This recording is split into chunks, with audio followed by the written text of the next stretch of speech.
take a productive pause. And I can tell you from the work that I've done that this is the area that people really hate the most. Why do you think that is? They don't see progress being made.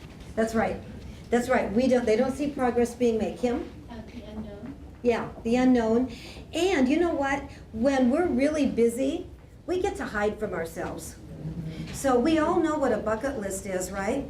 And bucket lists are great, but how is a bucket list different from retirement life planning? It's not financial. And retirement life coaching isn't financial either, but the distinction is that a bucket list is about busy. A bucket list is about the to-dos. And when we're working with our clients, it's really more about who you're going to be. And being is something that we've never gotten paid for. I never got paid for just sitting and contemplating my navel. When I worked for Sprint, nobody cared what my navel looked like. And so it really was a matter of shifting from what am I going to do today to how can I learn more about me and what's important to me. And so that productive pause is a time when people really can sit out under a tree or sit up in their sunroom or do whatever you want to do and just be with yourself.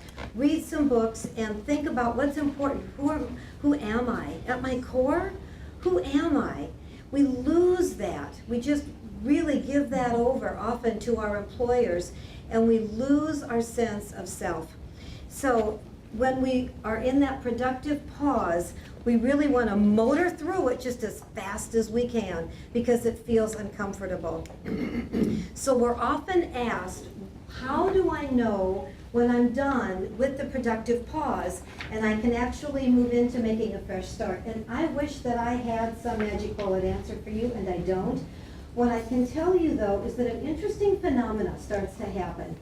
If in the productive pause you have really taken the time that you need to take to be with you and to understand you, your hidden-most desires, things that you haven't thought about since you were 3 years old, start to surface. And in that fresh start, voila, call it coincidence, call it a God job, call it a carrot, it doesn't matter. Things that connect to your very core hidden desires start to show themselves. So I'm not talking about a job opportunity per se. I'm talking about something that is all of a sudden appealing to you. I worked with a nuclear engineer who realized that what was appealing to him was working with special needs children, and particularly with the equestrian thing, like with horses. He had so lost that for years and years and years.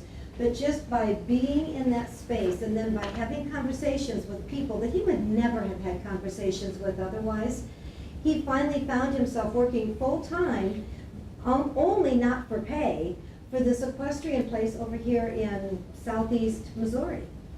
And so helping special needs kids and working with horses, that's what we get to realize after we've spent enough time in a productive pause phase.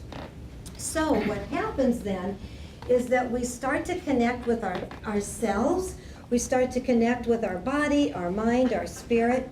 The other interesting thing is we find that family and marital relationships really transform. Often for the better, I can't tell you always, but often because people start to realize, wow, I didn't know you were even interested in that.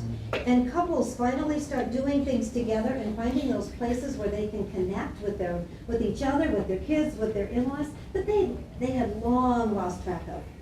So it's so beyond a bucket list, and it's so uncomfortable and so not easy to do that on your own. So it really is about receiving some coaching and receiving some help with that. And it's risky because we know that things are changing.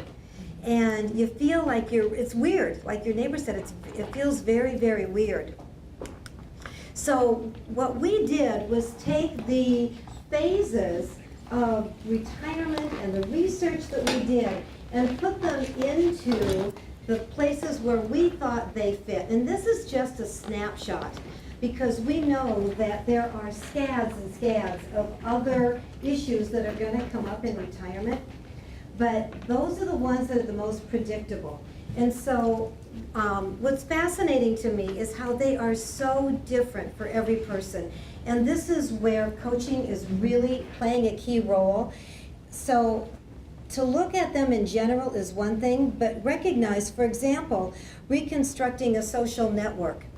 There are some people who have relied solely on their workplace for their social connections, and when they leave there and they have no other bond or no other common denominator, they're lost and don't know how to make new friends. So, the next one that I'd like to talk about is where and how to fulfill needs for achievement and power. And I know that there's some military people in the room. I work with the United States Army every month. And what I know, and this is really a very grim statistic, I'm sorry to tell you, is that what the media is not talking about are the suicides that are happening when executives and officers are retiring because they have had this enormous span of control and huge purpose. What larger purpose than national security? And so they retire, and now they're in their Bermuda shorts and mowing the lawn, and they're just bound. And nobody cares that they're just bound. And often that first year becomes a matter of being busy and finding ways to stay active. And it's in the second year that we are finding maladies like depression and tragedies like suicide. So it really is a very big deal when we start to think about planning our life and getting in touch with who we are and what is it that was our calling. So it's about intention. It's really about looking at our life as in terms of our own purpose and in terms of creating an intention and some real significance for ourselves. So I hope that that helps you understand more about what retirement life coaching is about and the power of the coach and the role of the coach in helping somebody really get in touch with who they are and this magnificent phase that the retiree is about to embark on. Please. Well, That's a really great question. So do we see differences between women and men? And the answer is yes, we do, in a lot of different areas. We see that women are much more able to build those social networks, and often it's because we've been doing it all along. So it's no big whoop for us to get together for coffee with, a group of people or one good friend. Men, not so much, or if they do, it's purposeful, like a business kind of transaction or business lunch. So if you don't have that as a bond, what do you talk about? And it's just harder for men. I will tell you though too, that the more women I work with who have been in executive roles, the more I see that loss of identity. And so that is the common denominator between men and women. Other questions? No, okay. So Lynn and I are going to be like we are from the Von Trapp family or something, but I like to close with a song that's just very, very brief, and it speaks to the reason that retirement life coaching is so important, and not just that, but taking the time to understand who we are and what our purpose really is on the planet. So it's a very brief song, and it goes like this. When we were born, we cried, and the world rejoiced. Live your life so that when you die, the world cries and you rejoice. Going out.